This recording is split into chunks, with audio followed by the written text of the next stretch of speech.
The day you stop believing the dollar is the world's default is not the day the dollar collapses.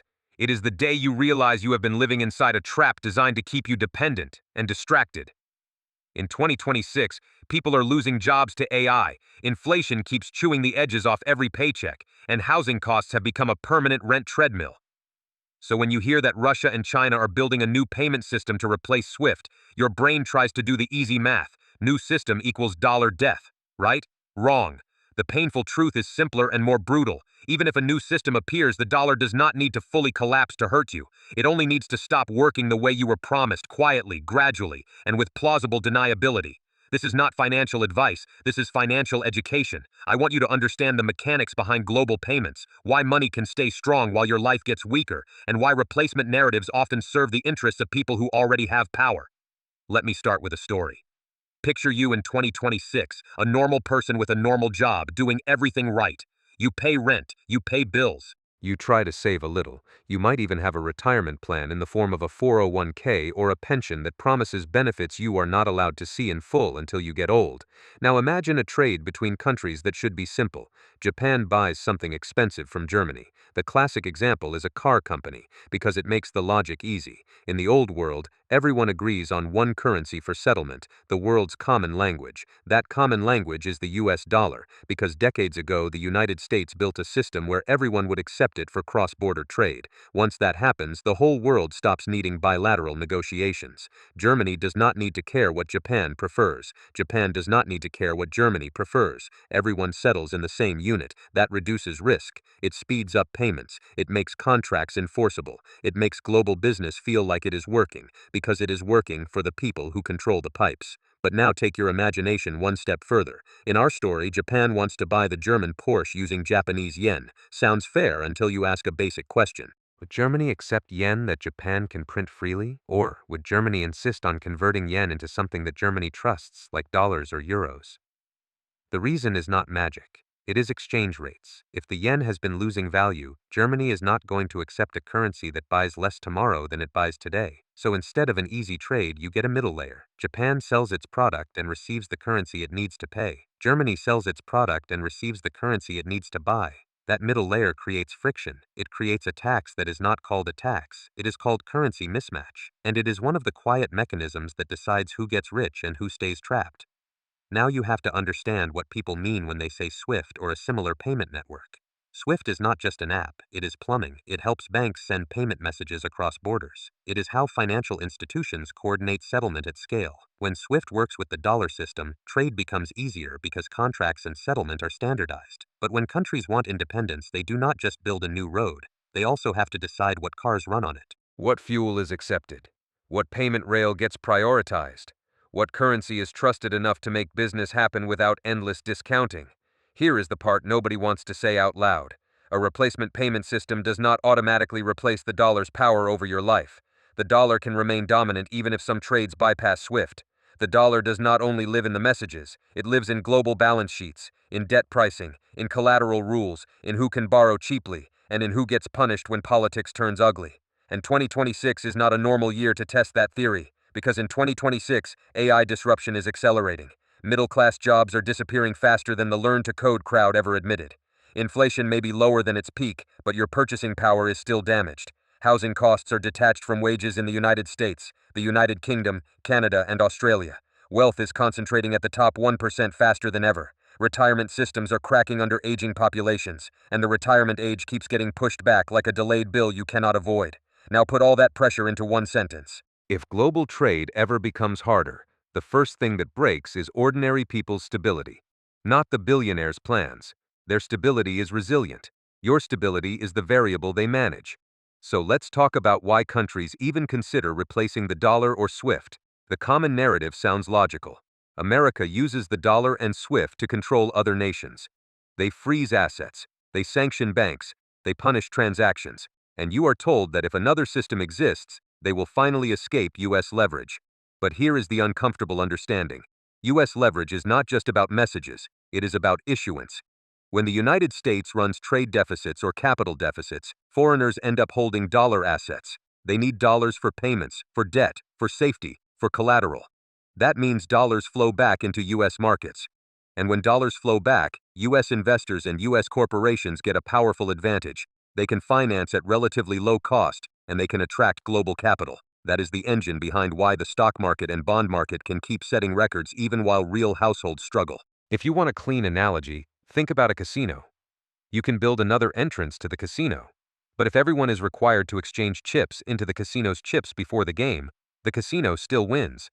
You can call the new door something patriotic and independent. The game still runs on the casino's tokens. Now let's make this concrete with the printing money logic that gets tossed around online. In the trade example, people say the US has an unfair advantage because it can print dollars to buy what it wants.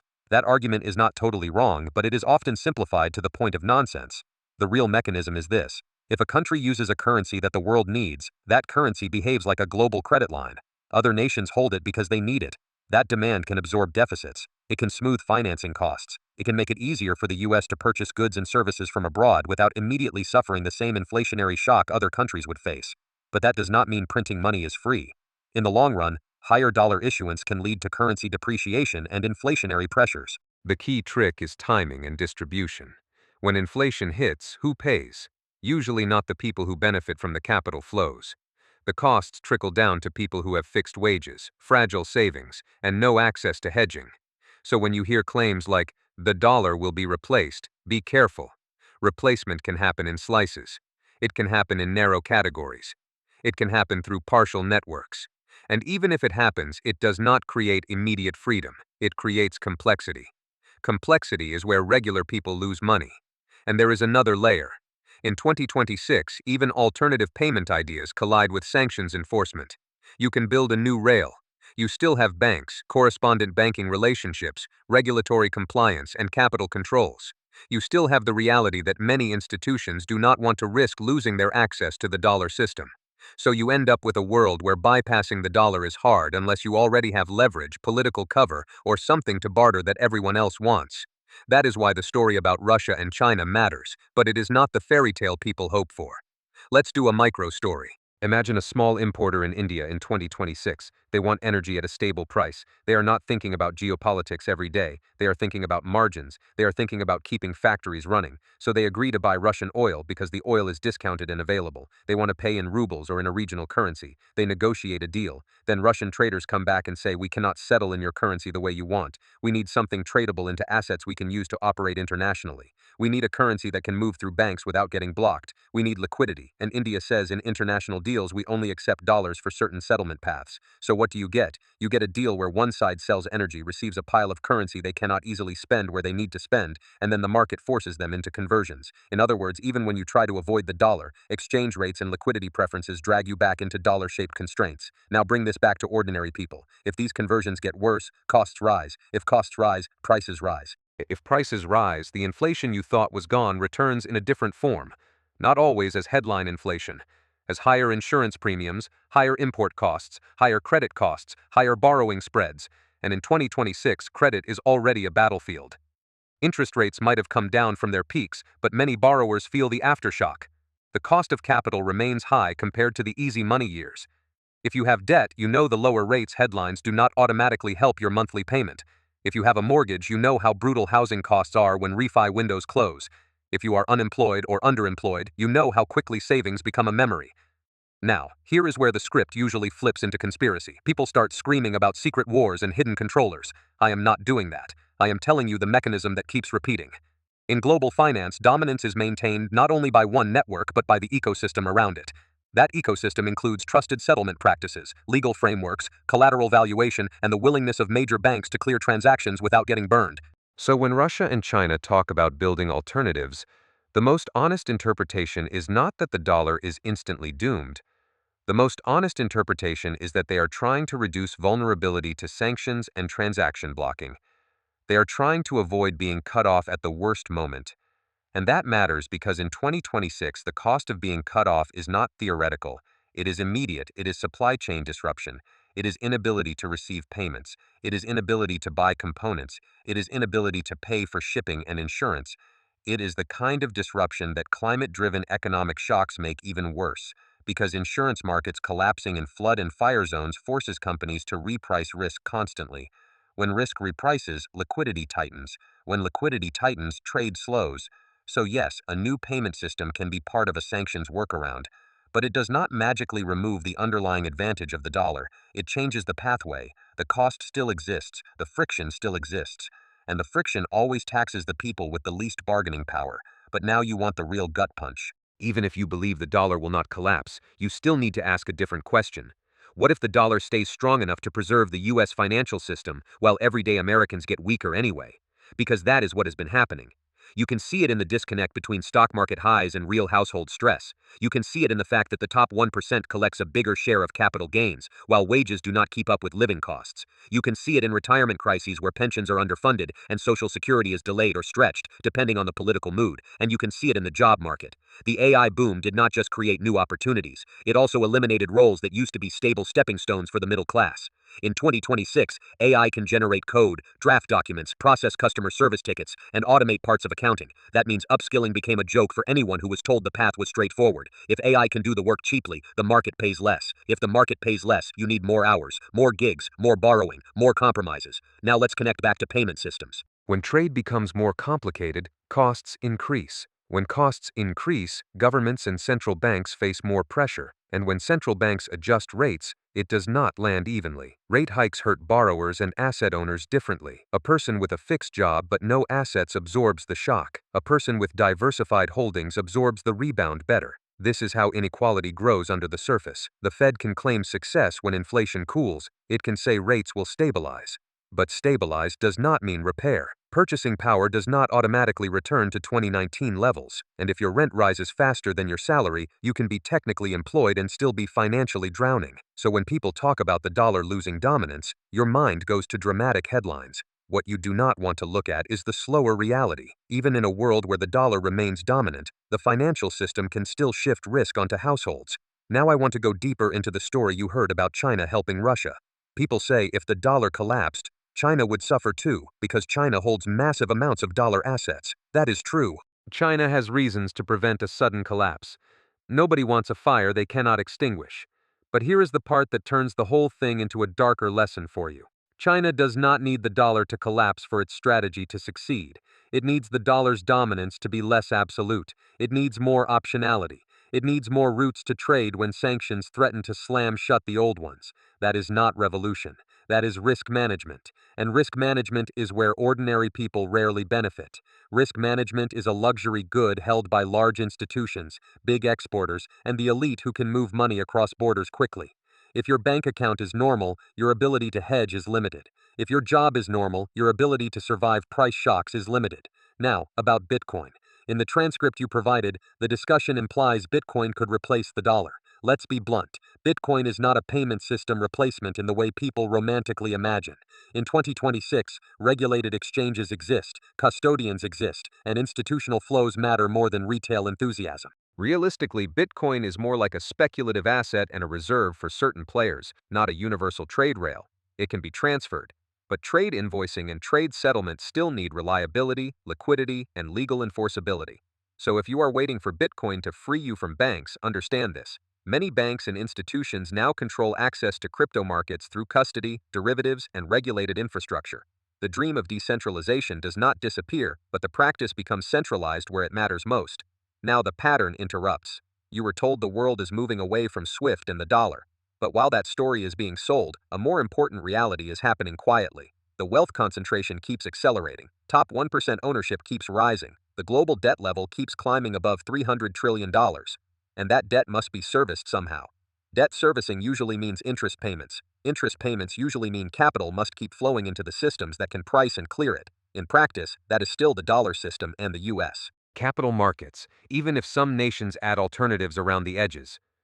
So the dollar is doomed talk can actually be a distraction from what you should fear more. You should fear that your life will be monetized by a system that keeps borrowing from your future. When rates change, markets react. When markets react, asset prices move. When asset prices move, wealth transfers happen. This is not a conspiracy. This is how capital markets work. Now I want to bring in a Western 2026 frame. While people argue about whether the next decade is ruled by a new payment network, your rent is still due in local currency. Your groceries still cost more than they did in 2019. Your utility bills still feel unstable as energy markets react to supply disruptions and climate volatility. Your insurance premiums keep rising because insurers are recalculating risk after catastrophic events. And in those conditions, a payment system shift is just one more variable that can push prices up and credit down. If you have no buffer, the result is not theory. The result is moving in with family. It is delaying medical care. It is defaulting. It is choosing between a car repair and food. That is the emotional truth behind all this. Payment networks are not abstract. They translate into pricing power. They translate into who can buy and who gets forced to accept terms. Now here is where the transcript shifts into the idea that the US gets wealth because it can print and trade in its own currency. That contains an echo of something real, but we should say it precisely. The US does not just print and win, it sells debt assets to the rest of the world. The rest of the world holds those assets because they are liquid and safe relative to alternatives. That demand helps the US finance spending. But when the rest of the world tries to reduce exposure, the US does not lose overnight. Instead, the US is forced to offer higher yields or accept adjustments in asset prices. And those adjustments can be painful. For you, they show up as higher borrowing costs, lower affordability, and market volatility. In 2026, market volatility is not a rare event anymore. It is normal.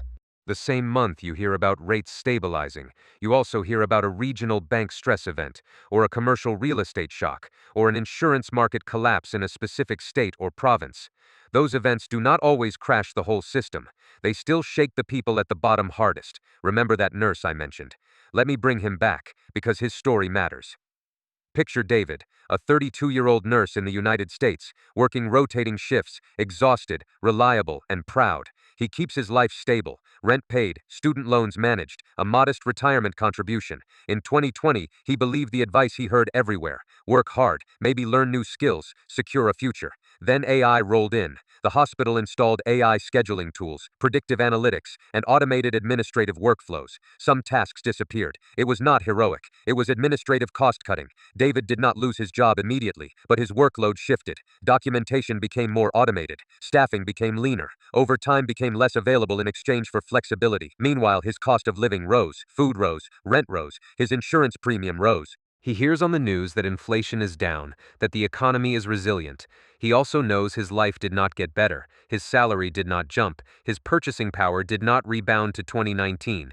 Now, if global trade becomes slightly less efficient because payment rails are changing or sanctions are increasing, the cost of imported equipment, drugs, and medical supplies can rise. That hits hospitals. Hospitals adjust budgets. Hospitals adjust staffing. David absorbs the adjustment through scheduling stress and reduced ability. So when people talk about whether the dollar is being challenged, David is not debating theoretical monetary dominance. David is deciding whether he can afford his next month, and